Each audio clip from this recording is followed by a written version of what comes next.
사람이 40여 세 됐다고 그랬는데 안전병이가 일어났다는 것은 기적이잖아요. 성경은 괜히 이렇게 기록한 게 아니고 지금도 하나님은 기적을 일으킬 수 있다는 것을 암시하고 기록한 거예요. 그 당시만 이렇게 안전병이 일어난 게 아니라 지금도 하나님은 얼마든지 기적적으로 안전병이가 일어날 수 있으니 이 사건을 보고 지금 우리가 현재 2022년에 살고 있는 오늘도 얼마든지 하나님은 기적을 일으킬 수 있으니 그렇게 한번 해봐라. 그게 바로 모델이 되는 겁니다. 그래서 오늘 본문에 보면 세 종류의 사람이 등장하는데 첫 번째 사람은 누구냐면 베드로와 이 요한이라는 예수님의 사도, 예수님의 제자들이죠. 이 사람들은 뭐 때문에 이 성전문을 가게 됐느냐 하면 기도하기 위해서, 다시 말하면 하나님의 도움을 요청하기 위해서 성전문을 향해서 가고 있었고, 그리고 이제 이 성전문이라는 미문이라는 것인데 문이 작은 문이에요. 이 미문이라는 곳에 이 안전병이를 매일같이 메고 오는 사람이 있었어요. 메고 와서 거기에 딱 앉혀놓고 뭐 하느냐, 거기에서 구걸하라고. 지나가는 성전에 왔다 갔다 하는 사람에게 동전 한 푼씩 이렇게 주면 그거 가지고 먹고 살도록 구걸하기 위해서, 그래서 옆에 이렇게 도와주는 사람, 메고 온 사람이 있는가 하면 이제 메고 와서 그 사람이 이제 앉아가지고 이렇게 뭐 깡통 하나 갖다 놓고 지나가는 사람에게 한 푼 주세요, 한 푼 주세요 하고 아마 사정을 했을 거예요. 이제 이렇게 구걸하는 이 세 부류가 있었는데 이들이 전부 다 공통적으로 뭐냐면 성전 문 앞에 모였다는 겁니다. 왜 사람들이 이렇게 성전 문 앞에 모이느냐? 성전을 드나들다가 사람들이 성전에 많이 왔다 갔다 하니까 그 많이 왕래하는 그곳을 아마 이렇게 선택을 한 것 같아요. 그런데 사실은 우리가 생각할 때는 성전하면 하나님의 임재하고 연관이 되는 겁니다. 성전을 가까이 하면 축복이 되는 줄로 믿습니다. 성전에 오면 예배가 있고, 성전에 오면 기도가 있고, 성전에 오면 찬양이 있는 줄로 믿습니다. 그러니까 성전을 가까이 한다는 것은 그만큼 하나님을 가까이 하고 있었다, 이렇게 표현이 가능하게 됩니다. 그래서 이 사람들이 전부 다 그냥 모였지만, 물론 베드로와 요한은 하나님 앞에 기도하기 위해서 모였고, 이 메고 오는 사람이나 이렇게 메어져 온 이 안전병이는 그냥 이렇게 구걸하기 위해서 모였지만, 그들은 몰랐지만 성전이라고 하는 이 거룩한 하나님의 임재가 있는 곳으로 이 사람들이 모였다고 하는 것은 기적을 맛볼 수 있는 중요한 케이스가 된 겁니다. 그래서 이들이 성전 문 앞에 와서 나름대로의 자기가 답을 찾고 이렇게 찾아왔다는 거죠. 베드로와 요한은 기도의 응답의 답을 찾으려고 했고, 그리고 이렇게 메고 온 사람이나 이 안전병이는 뭔가 얻어먹으려고 하는 답을 찾으려고 했는데, 사실은 동전 몇 푼 해가지고 얻어먹는다고 해서 정확한 답은 아닙니다. 정확한 답은. 제가 이제 교회를 개척하고 나서 처음에 저희 이모가 신정동에 잘 사는 분이 계시는데 정말 어려우니까요 부잣집이 생각이 나더라고. 그전에는 전혀 생각이 없었는데 이때 우리 이모가 조금만 밀어주면 내가 좀 일어설 수 있겠는데 하는 생각이 좀 든 적이 있었어요. 그래가지고 이제 이모한테 찾아갔어요. 찾아가서 그 당시 200만 원을 좀 구워달라고. 그래서 구웠을까요? 못 구웠을까요? 200만 원 달라고 하니까 줬을까 안 줬을까요? 줬어요. 200만 원을 주면서 저보고 하는 말이, 이거는 남의 돈이니까 빨리 갚아야 돼. 그래 혹시 떼먹을까 싶어가지고 그런 것 같아. 그래서 그 마음을 알고 제가 바로 갚았어요. 왜냐하면 괜히 오해받고 싶기가 싫어서. 왜냐하면 이건 교회잖아요. 하나님이 함께하는 곳이잖아요. 하나님의 임재가 있는 곳이잖아요. 교회가 무시당해서 안 되겠다. 그래서 바로 그냥 어떻게 또 하나님의 은혜로 바로 갚게 되었습니다. 우리가 어렵다 보면 누군가가 도움을 좀 주었으면 생각이 좀 있죠. 없으면 다행이고, 없으면 정말 이렇게 힘들 때 누군가가 조금만 밀어주면, 누가 조금만 이렇게 도와주면 좀 살 길이 생길 것인데, 이 안전뱅이와 이 메고 온 사람들은 그런 마음을 가지고 누군가가 오늘 조금 이렇게 도와주면 우리가 또 이렇게 며칠 살 수 있을 것인데 라고 아마 생각했을 수도 있을 거예요. 그러나 그것은 정확한 답은 아닙니다. 정확한 답은 치료되는 겁니다. 여러분 사업장도 정확한 답은 남의 도움이 아니라 그곳에서 하나님이 함께해서 기적을 일으키는 겁니다. 축복을 일으키는 거예요. 그것이 답이에요. 그렇기 때문에 생각의 차원이 달라요. 얻어먹는 사람은 늘 얻어먹으려고만 생각하지만 하나님 앞에 무릎을 꿇고 기도해서 하나님의 도움으로 하나님이 하시는 일을 내가 보기를 원합니다. 오늘도 낸 기적이 일어날 줄로 믿습니다. 하나님 도와주십시오. 지금 나는 아무것도 없습니다. 아무것도 없으니 하나님이 어떻게 길을 열어달라고. 그래서 우리가 개척을 처음에 했을 때 쌀이 없어가지고 배가 이제 고프잖아요. 하나님 쌀이 없습니다. 그러면 그날 밤에 누군가가 진짜 20kg짜리 다 갖다 놓는 거예요. 그런데 나는 다른 사람 손을 벌리질 않았어요. 정말로 어렵게 살았지만, 그런데 월세를 내는데 월세 낼 돈이 없습니다. 하나님 8만 원이 모자랍니다 할 때 그 주간에 8만 원 딱 봉투에다가 그것도 이름 안 쓰고 무명으로. 근데 이제 나중에는 누가 헌금했는지는 대략 짐작은 갔지만 정말 무명으로 누군지를 모르고 우리가 어려우면 사람을 의지하고 싶은 마음이 생겨요. 누군가가 나를 도와주고 싶은 마음, 도와주면 좋겠다. 좀 이렇게 큰 집에서 조금만 밀어주면, 아니 그렇게 많은 돈 좀 1억 좀 떼주면 어떨까? 에? 그리고 뭐 그 집에는 집도 몇 채 있다는데 빌라라도 하나 주면 좀 살 텐데 왜 그걸 못하지? 이렇게 도움을 생각할 수도 있더라는 겁니다. 그게 안전뱅이와 안전뱅이를 메고 온 사람의 특징입니다. 그런데 여러분, 사실은 남이 도와주는 것도 한계가 있는 거예요. 결국은 도움을 조금 받더라도 거기에 탄력을 받아서 우리가 하고 있는 사업장에서, 직장에서 뭔가 우리가 이렇게 일으키고 있는 거기에서 놀라운 일들이 일어나야만이 해결되는 거지, 그냥 먹고 끝나버리면 안 되잖아요.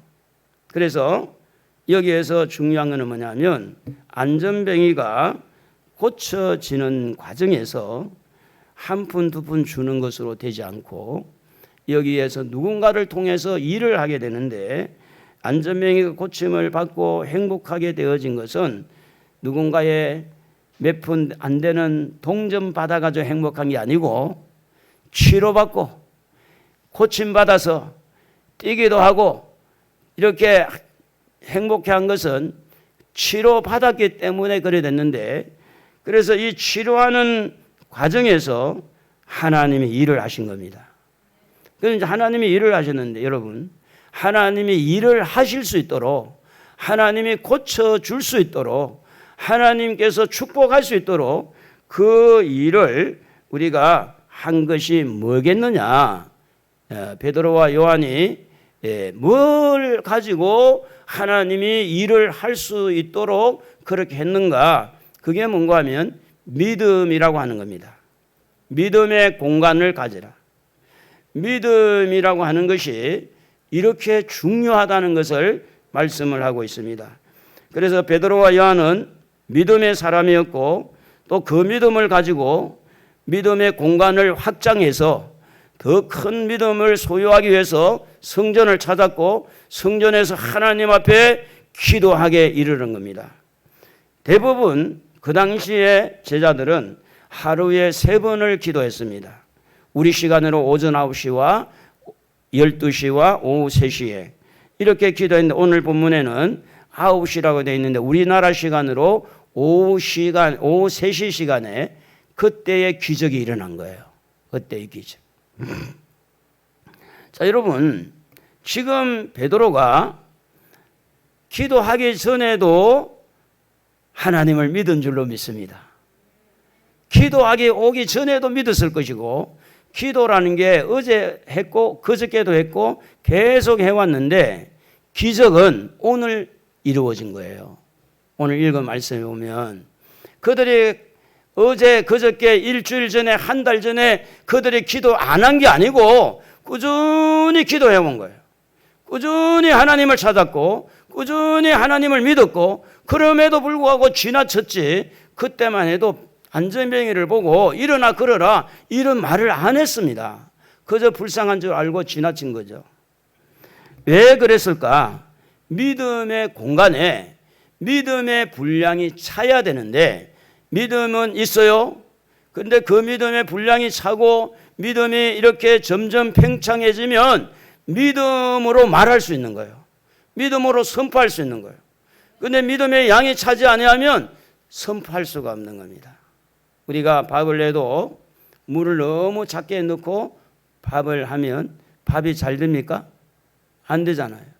충분히 물을 넣고 끓여야 쌀이 퍼지게 되고 된 것처럼, 오늘 믿음이 있다고 하지만 그 믿음의 공간을 확장해서 그 믿음에 이렇게 계속해서 이 믿음을 채워지면 이게 이 사람을 볼 때에 하나님이 일으키시겠구나, 하나님이 고치겠구나, 그렇게 믿음의 눈으로 볼 수 있고 또 말로 믿음의 표현을 할 수 있는 거예요.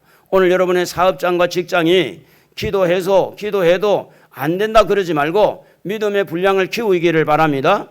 그래서 믿음의 분량을 키우기 위해서는 이 믿음의 공간을 만들어야 됩니다. 여러분, 집을 지을 때 보면 이 집을 지을 때 공간이 없으면 집을 쓸모가 없어요. 이 집을 짓는 모든 집 주인들의 생각은 이 공간을 어떻게 확보할 것인가, 거실을 어떻게 얼마나 크고 주방을 어떻게 만들고 큰 방에는 얼마나 크고, 이 공간을 잘 생각해서 설계를 해서 집을 짓는 겁니다. 그러나 집을 짓는 사람이 공간도 없이 집만 덜렁 지어놓으면 무슨 소용이 있겠어요? 오늘 여러분, 하나님께서 오늘도 기적을 일으키시려고 이 말씀을 우리에게 주시는데, 기적이 일어나기를 원한다면 믿음의 공간을 키우시기를 바랍니다. 그 믿음의 공간에 믿음을 가득 채워서 이제는 내가 정말 뭐든지 하나님이 하시겠구나, 하나님이 하실 수 있다, 이렇게 마음에 충분히 표현할 수 있도록 믿음의 이 공간에 그 믿음을 채워야 되는데, 이 베드로와 요한은 믿음의 공간을 확보하고 그 믿음을 채우기 위해서, 믿음의 분량을 채우기 위해서 성전을 찾아서 뭐 했느냐 하면 기도했다는 겁니다. 여러분, 믿음의 공간이 채워지고 난 다음에는 사람이 달라져요. 그러니까 믿음도 똑같이 교회를 나와서 예수를 믿는다고 해서 똑같은 믿음이 아니더라는 겁니다. 어떤 사람은 기적을 일으키는 믿음이 있는가 하면, 어떤 사람은 평생을 교회에 나오고 예수를 믿었는데 한 번도 기적을 맛보지는 못하는 거예요. 그 사람이 믿음이 없다는 게 아니에요. 믿음의 분량이 적다는 거예요. 그 믿음의 분량이 작기 때문에 믿음으로 말할 수 없고 믿음으로 선포할 수가 없다는 겁니다. 그러면 우리가 이 믿음의 공간을 어떻게 만들 수 있느냐? 중요한 것은 오늘 여러분의 마음입니다. 우리 저를 한번 따라해 봅시다. 마음이 참 중요하다. 결국 모든 믿음은 마음에서 나오거든요. 잠언 4장 24절에 3절에 보면 무릇 지킬 만한 것보다 더욱 네 마음을 지키라, 이렇게 돼 있어요.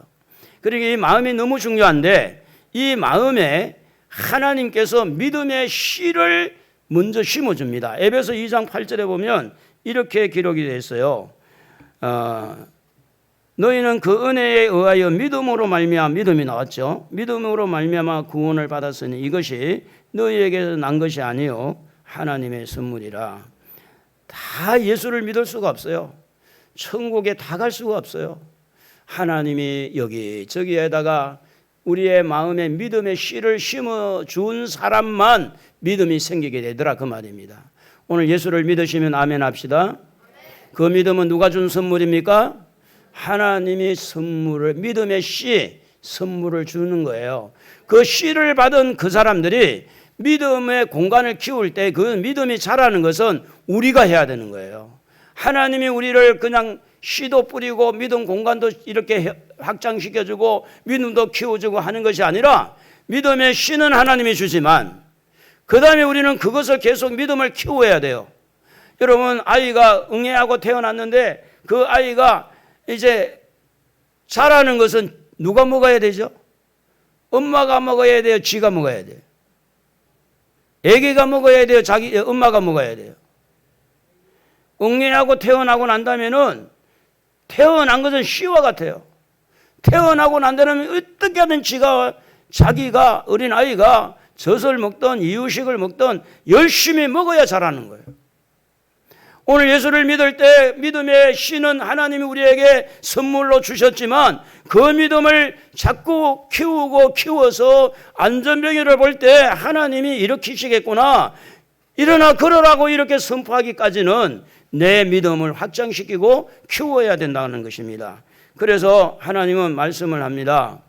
하나님은 우리를 누구라고 표현했느냐 하면 이사야 43장 1절에 보면 너는 두려워하지 말라. 내가 너를 구속하였고 내가 너를 지명하여 불러나니 너는 내 것이다. 우리 한번 따라해 봅시다. 나는 하나님의 것이다. 소유가 내가 아니고 소유주가, 나의 소유주는 하나님이에요. 믿으시면 아멘. 씩씩하게 좀 하셔야 돼요. 여러분의 소유가 여러분이 아닙니다. 성경을 보니 하나님이 여러분의 소유자예요. 하나님이 선택을 했고 창세전에 선택을 했고 하나님이 불러냈고 하나님이 믿음의 씨를 이렇게 선물로 주셔서 하나님께서 여러분을 너는 내 것이라고 했으니, 그러면 믿음의 공간을 키운다는 말은 뭐냐면 나는 하나님의 사람이구나, 나는 하나님의 소유구나, 하나님이 이렇게 나에게 믿음을 주시고 하나님이 이렇게 나를 선택했구나, 이렇게 할 때 믿음이 자꾸 이렇게 성장하고 커진다는 그 말이에요. 내가 막 열심히 해가지고 믿으려고 하는 게 아니라 하나님이 나에게 믿음을 주시고 하나님 나에게 은혜를 주시고 그래 하나님이 나를 선택했구나, 이 믿음의 확신을 가질 때 믿음의 공간이 생겨지더라 그 말입니다. 그래서 요한복음 1장 12절에 보면 이런 사람들이 영접을 하게 되죠. 예수님을 영접해서 하나님의 자녀가 되는 권세를 얻습니다. 그러므로 여러분은 하나님의 자녀인 줄로 믿습니다. 할렐루야. 나는 하나님의 자녀이다. 시작. 여러분, 믿음으로 선포할 때 마귀가 놀라서 도망가요. 나는 하나님의 자녀이다. 진짜 나 하나님의 자녀 맞아. 천국 갈 수 있어. 요즘에 같으면 천국 못 가겠네. 그게 아니고 아무리 허물이 있고 죄가 있더라도 나는 하나님의 자녀다. 나는 지금 죽어도 천국 간다. 믿음으로 확고하게 고백을 할 때 악한 것이 떠나게 된다는 겁니다. 베드로 전서 1장 24절에 보면 우리 한번 하연이가 한번 읽어볼까? 나오나? 너희가 거듭난 것은 썩어질 씨로 된 것이 아니요 썩지 아니할 씨로 된 것이니 살아있고 항상 있는 하나님의 말씀으로 되었느니라. 자, 우리가 거듭난 것은 영이 거듭난 걸 말합니다. 영이 거듭났는데 이 영이 뭘로 거듭났느냐 하면 성령과 말씀으로 거듭난 거예요. 그렇기 때문에 우리는 우리 안에 믿음의 공간을 만든다는 말은 뭐냐면 하나님이 우리에게 믿음을 주시고 이렇게 선택해 주시고 이렇게 우리가 말씀으로 이렇게 성령으로 거듭난 우리 자신을 인정할 때 그때부터 이제 믿음의 공간이 생기고 그 공간이 확장이 되어지고 거기에다 믿음으로 이렇게 채워질 때 우리가 어떤 병자를 보고 어떤 사업의 문제를 보고 낙심하지 않고 선포하게 되고 귀신을 쫓아낼 수 있는 능력이 나타나고 이제 이런 일을 할 수 있다 그 말입니다. 그래서 이와 같이 하나님의 말씀으로 거듭난 사람, 이런 사람들이 이제 믿음의 공간을 확보하게 되어지는데 그 믿음의 공간에다가 뭘 채워야 되느냐면 채워야 되는데 바로 하나님의 능력을 채우는 겁니다. 내 안에 내 마음의 믿음 안에 하나님의 능력을 채우는데 이 하나님의 능력은 우주 만물을 만드신 분이에요. 주일학교 우리 학생이 오늘 아침에 서연이가 달은 누가 만들었어? 별은 누가 만들었어? 그러니까요, 지구를 하나님이 만들었다는 거야. 내가 말도 하지 않았는데 엄마가 잘 가르쳤나 봐. 지구를 하나님 만드는 거 맞아요? 해는 누가 만들었어요? 하나님 만들었어요. 이런 능력의 하나님을 믿음의 공간에 채우라고 말해요. 뿐만 아니라 예수님의 그 십자가, 하나님이 우리를 사랑해서 예수님을 십자가에 못 박히게 하기까지 우리를 너무너무 사랑하시는 그 사랑의 하나님을 내 믿음의 공간에 채운다는 거죠. 그래서 하나님은 능력이시다. 하나님은 사랑이시다. 그래서 말라기 4장 2절에 보면 하나님은 치료자다. 치료하는 강선을 비추리니 그랬어요. 하나님은 치료할 수 있는 능력이 있는 겁니다. 그러므로 여러분 마음의 것이 밖으로 나오는 거지 마음에 없는 것이 밖으로 나올 수가 없어요. 지식도 마찬가지입니다. 여러분이 가지고 있는 지식이 밖으로 나오는 거지 없는 지식을 내놓을 수가 없어요. 여러분에게 마음에 뭔가 이렇게 하나님의 능력이 채워지고 하나님이 이렇게 하면 치료하겠구나, 하나님이 도우시면 문제가 해결되겠구나, 이런 그런 믿음의 능력이 있어야 선포할 수 있는 기회를 얻는다는 겁니다. 그래서 하나님은요, 독생자 예수님을 우리를 위해서 십자가에 못 박기까지 우리를 사랑하시는 따뜻하신 하나님, 사랑이 많으신 하나님, 뿐만 아니라 예레미야 29장 11절에 보면 이렇게 말씀을 합니다. 너희를 향한 나의 생각을 내가 아나니 평안이요 재앙이 아니니라. 너희에게 미래와 희망을 주는 것이다. 여러분, 지금 아무리 코로나 때문에 어렵고 힘들어도요, 희망의 끈을 안 놓치는 사람, 소망의 끈을 붙들고 있는 사람, 우리 교회도 마찬가지. 제가 지금 굉장히 힘들잖아요. 나오던 사람도 안 나오고, 스트레스가 얼마나 쌓이는지 몰라. 여러분이 저를 좀 도와줘야 돼. 그런데 보세요. 저만 그렇겠어요? 사업이 얼마나 힘들어요?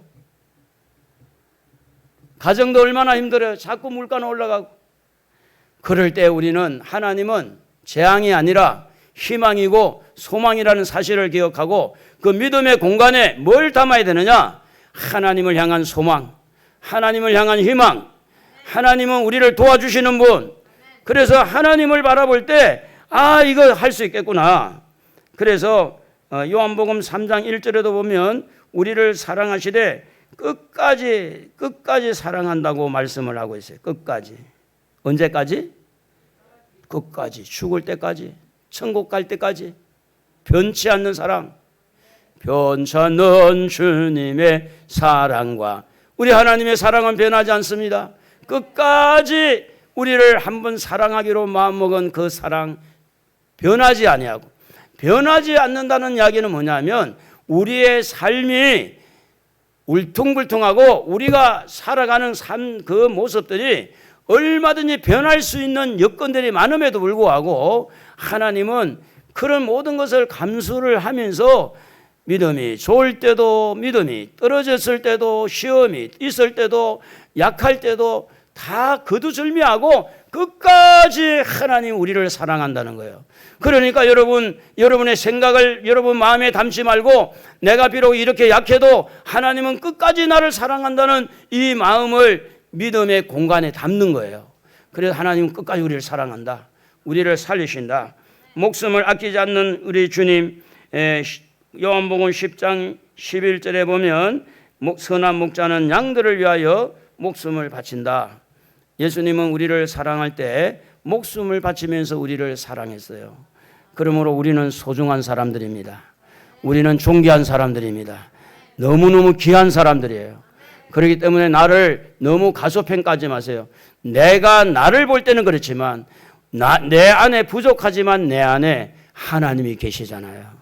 내 안에 하나님의 흔적이 있잖아요. 하나님이 나와 함께 하잖아요. 하나님의 말씀이 있잖아요. 그렇기 때문에 내가 나를 너무 무시하지 말고 그렇다고 교만하라는 이야기가 아니라 하나님이 나와 함께 하시고 하나님이 나를 도와주시고 나를 끝까지 사랑해 주시는 그 하나님.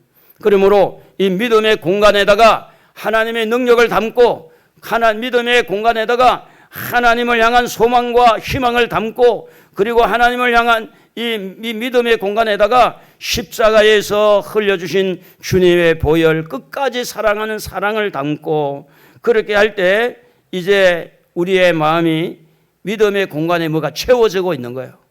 이렇게 채워질 때 병자를 볼 때 연약한 사업장을 볼 때 뭔가 힘이 나가는 힘이 내 마음에 뭐가 채워졌을 때 그리고 이제 이 제자들에게 들어있는 공간이 무슨 공간이 확보되느냐 하면 긍휼의 공간입니다. 긍휼의 공간. 안전벨기를 메고 온 사람들 마음에도 매일같이 메고 올 수 있던 것은 그를 불쌍히 여기는 마음, 긍휼히 여기는 마음. 평소에는 제자들이 성전을 왕래를 할 때 그냥 불쌍하다 이 정도 생각만 했겠지만 그런데 오늘 이 말씀을 읽는 이 시점에는 베드로와 요한의 마음에 긍휼의 극치였어요. 긍휼이 막 폭발한 거예요. 그래서 이거는 난 놔두면 안 되겠다. 이거는 꼭 고쳐줘야 되겠다. 이거는 꼭 치료가 돼야 된다. 하나님이 이 사람은 고쳐줘야 됩니다. 그 긍휼함이 그냥 극치에 이르니까 폭발한 것처럼 하나님 고쳐주십시오. 그래서 여러분 중요한 것은 뭐냐면 여러분 마음에 긍휼을 담아야 돼요. 긍휼의 마음이 있어야 돼요. 그래야 여러분 죽어가는 영혼들을 살릴 수 있는 겁니다. 사실은요 남편을 바라보는 눈하고 자식을 바라보는 눈하고 뭐가 차이가 있느냐. 남편을 바라보는 눈은요 긍휼이 약해요. 아니 남편이 돼가지고 애 아빠가 돼가지고 그러면 되겠어? 이렇게 나오는데 애들을 바라보는요 이 엄마의 눈에는 그래 알아서 다음에 잘해. 걱정하지 마. 가방 잊어먹었어? 또 하나 더 사줄게. 왜 그렇게 할까요? 긍휼의 눈의 차이입니다. 여러분 이 긍휼의 눈을 가지려면요 처지를 바꿔서 생각해 보면 참 좋습니다. 먼저 안전뱅이 부모가 있었겠죠? 있으니까 안전뱅이가 태어났지. 그 안전뱅이의 부모는 어떤 마음을 가지고 살았을까요? 이 아이가 걷지 못한 것을 보고 어릴 때부터 걷지 못한 걸 보고 얼마나 많은 약제를 해서 먹이기도 하고 유명한 의사들을 만나면서 재산을 허비하기까지 하면서 최선을 다해서 이 아이를 고쳐보려고 부모이니까 그런 노력을 안 했겠냐 말이에요.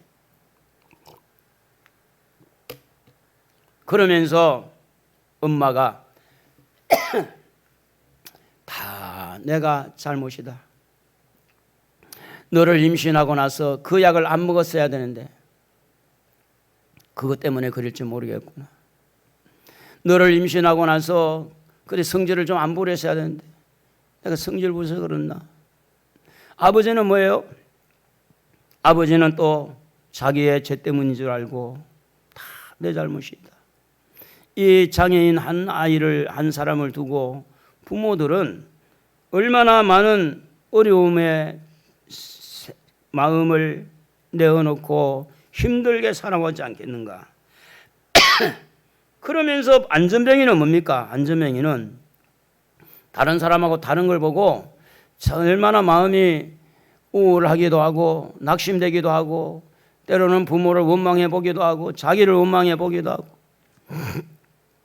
그러면서 실망하고 포기하고 얼마나 이렇게 힘든 과정들을 수십 번도 매일같이 생각해 오면서 어려움 속에 살아갔던 이 사람의 처지를 좀 생각한다면 우리의 마음에 긍휼을 좀 담을 수 있지 않겠느냐.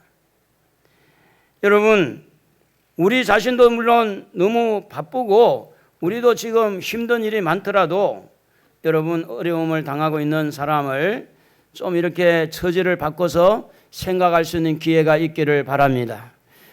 우리 가슴에 긍휼이 있어야 돼요.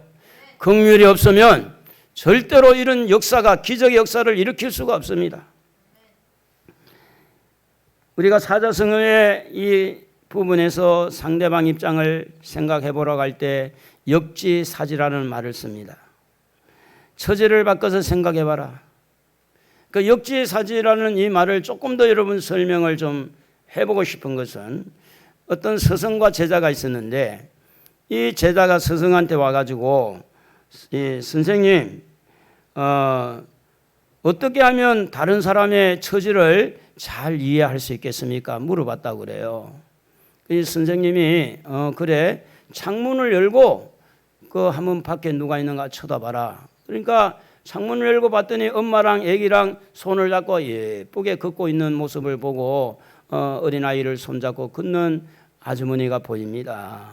그래 그러면 이제 창문을 닫고 옆에 있는 거울을 한번 봐라. 그래 거울을 봤어요. 그래서 선생님이 제자에게 뭐가 보이냐? 그러니까 제 모습이 보입니다. 그리고 선생님이 하는 말이 제자에게 그러면 왜 이 거울에는 너의 모습만 보이는지 아느냐? 거울의 뒷면에 보면 은칠을 해놨는데 그 은칠을 해놨기 때문에 너의 모습만 보이는 거란다. 상대방의 처지를 잘 이해하고 상대방을 좀 처지를 좀 잘 알려고 하면 너의 은칠을 지워야 된다. 너의 선입관을 지우고 너의 가치관을 내려놓고 제3자의 마음을 가지고 투명한 마음을 가지고 이렇게 바라볼 때 상대방의 아픔을 느낄 수가 있고 상대방을 이해하니까 그래서 거기에서 얻어지는 것은 뭐냐? 긍휼을 담을 수가 있단다. 선생이 그렇게 했다는 겁니다. 여러분 긍휼을 담기 위해서 이 긍휼의 공간을 만들어서 상대를 좀 이렇게 처지를 생각하고 얼마나 힘들까? 지금 대통령은 얼마나 힘들까? 지금 우리 국민들은 물가가 자꾸 올라가고 기름가 올라가고 얼마나 힘들까? 그런 처지를 좀 이해를 할 때 뭐가 생기느냐? 긍휼이 생긴다는 겁니다. 그래서 이 긍휼을 우리가 뭘로 채워야 되느냐 하면 주님이 주시는 은혜로 이 긍휼을 이렇게 채워야 되는데 상대방 입장을 생각해도 그게 한계가 있어요. 그래서 말씀해 보니까 로마서 5장 6절에 보면 우리 한번 따라해 봅시다. 우리가 아직 연약할 때 로마서 5장 8절에 보면 따라합시다. 우리가 아직 죄인 되었을 때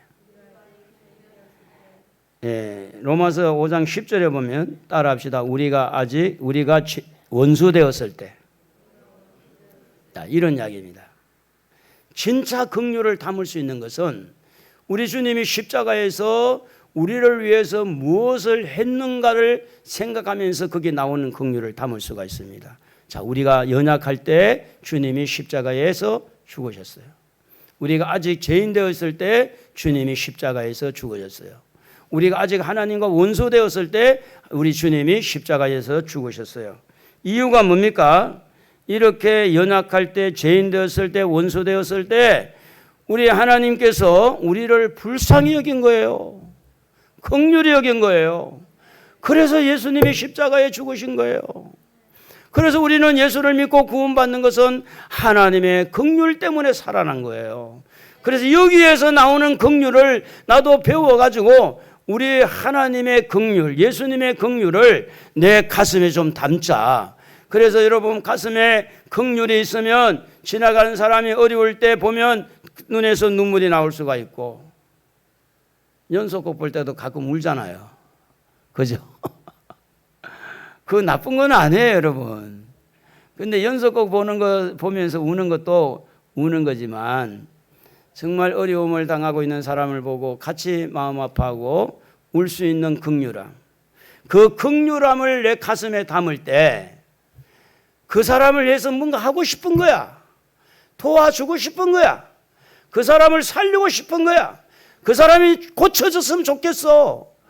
그런데 그게 지금 말만 있는 게 아니라 실제 온 마음을 다해서 고치고 싶고 온 마음을 다해서 도와주고 싶은 마음이 긍휼이 있는 만큼 그렇게 되어진다는 겁니다. 그래서 여러분, 이런 믿음의 공간에 믿음이 차고 긍휼의 공간에 긍휼이 차고 난 다음에 제일 중요한 게 뭔가 하면 선포하는 겁니다. 선포하는 거. 나사렛 예수의 이름으로 일어나 걸어라. 오늘 이 말씀 속에 그렇게 기록이 되어 있습니다. 우리 한번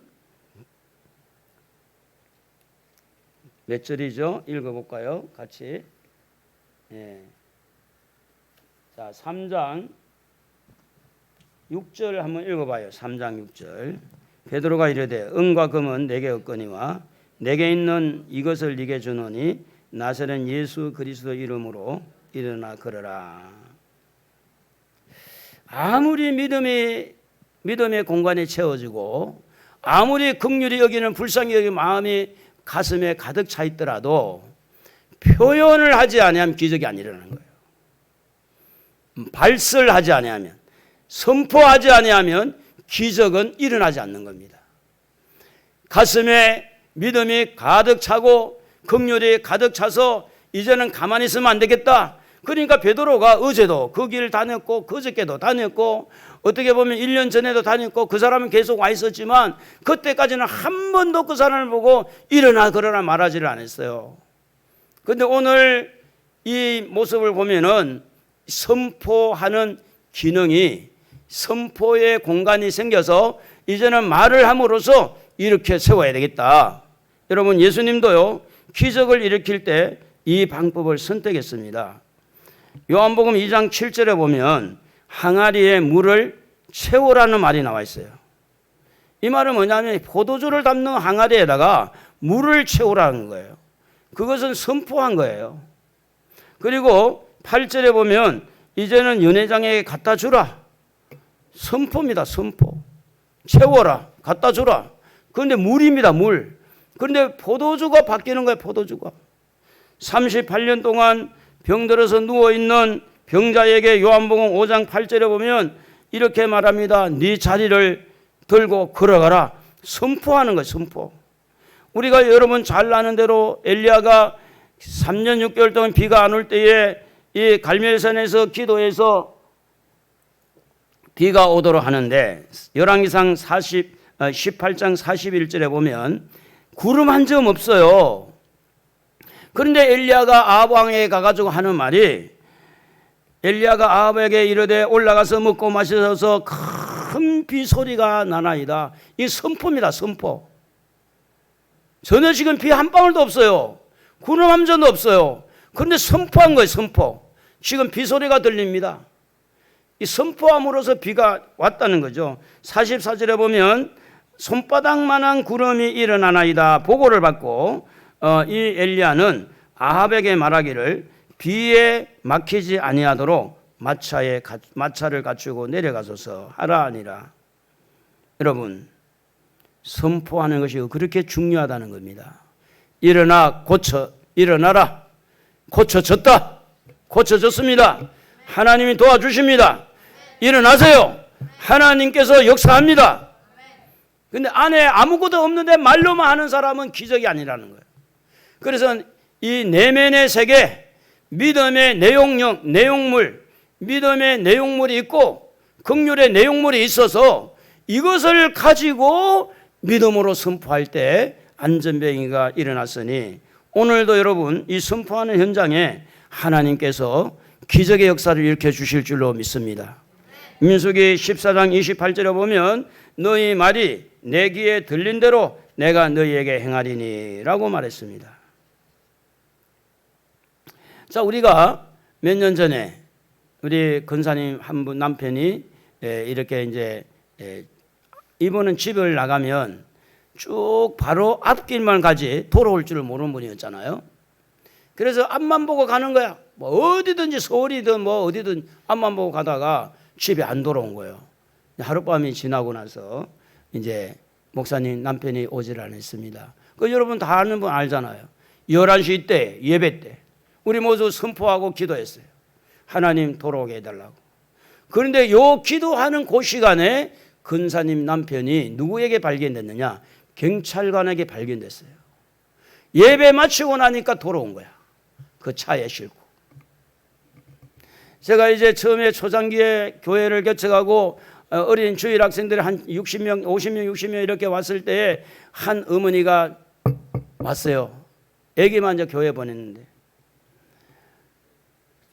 초등학교 1학년 정도 되는 거, 9살 정도 되는데. 근데 엄마가 걱정해요. 오늘 성경학교, 여름 성경학교 못 보내겠습니다. 그래요. 그 왜 그러냐니까 우리 아이가 밥을 며칠 못 먹었다는 거예요. 그래서 오늘 못 보낸다고. 그 은근히 와서 기도해 주기를 원하더라고. 내가 예감해. 그래서 오전 9시에 성경학교 하는데 시간이 없으니까 8시에 선생님들 몇 사람하고 같이 가서 이제 예배를 드리는데 선포를 했어요. 예, 밥 잘 먹을 겁니다. 하나님이 고쳐주었습니다. 사실은 선포해놓고도 제가요, 아이고, 안 고쳐지면 어떻게 하지? 걱정이 됐을까, 안 됐을까요? 걱정이 됐어요. 그런데 9시 되니까 애가 왔어. 그래, 엄마랑 같이 왔는데 엄마 이야기가 그래요. 그리고 나서 밥 먹고 힘 얻어가지고 성경학교 참석한 거야. 물론 우리가 막 할렐루야, 할렐루야 하는 것처럼 남발하라는 거 아닙니다. 남발한다고 뭐 할렐루야 한다고 모든 게 남발한다고 되는 게 아니지만 중요한 건 여러분 마음에 믿음의 분량이 차지고 긍휼의 분량이 차졌다면 이제는 선포하면 역사가 일어난다. 할렐루야. 선포하는 능력을 여러분도 가지기를 바랍니다. 그래서 이제 연습을 하겠어요. 옆에 사람에게 어떻게 선포하느냐 하면 이제는 예수의 이름으로 건강해질 줄로 믿습니다. 살아날 줄로 믿습니다. 우리 좀 부드럽게 이제 뭐 여러분 다 물어보고 그래 하면 좋지만 한번 해봐요. 옆에 앞에 서로 두 사람씩 눈 맞추고 자 예수의 이름으로 건강할 줄로 믿습니다. 예수의 이름으로 살아날 줄로 믿습니다. 자 조금 이제 현실적인 이야기를 할게요. 뭔가 여러분 몸에 저도 지금 위가 좀 소화가 안 돼서 지금 막 어제부터 죽을 먹으니까 힘이 좀 없거든요. 그런데 선포를 하는 거예요. 여러분 서로 아는 질병 있잖아요. 예수의 이름으로 치료함을 받을지어다. 명령을 하는 거예요. 치료함을 받을지어다. 예수의 이름으로 치료함을 받을지어다. 시작. 두 사람씩. 이 선포를 하라니까 선포. 치료함을 받을지어다. 물질적인 문제 한번 해보시죠. 물질적인 문제. 그 재정의 근원에 하나님의 축복이 있을지어다. 시작. 하나님의 축복이 있을지어다. 자, 오늘 안전병이가 일어나고 나서 얼마나 기뻤겠어요, 여러분. 보는 사람도 기쁘지. 선포한 사람도 기쁘지. 이제 메고 오는 사람 안 메고 와도 되지. 이제 본인이 얼마든지 뭐 먹고 살 일도 하고 할 수 있잖아요. 하나님의 은혜가 여러분에게 건강을 또 물질의 은혜를 이렇게 믿음의 분량이 차고 긍휼의 분량이 차서 선포하는 것마다 말하는 것마다 기적의 역사가 일어나기를 주의 이름으로 축복합니다. 우리 찬송하겠습니다. 찬송가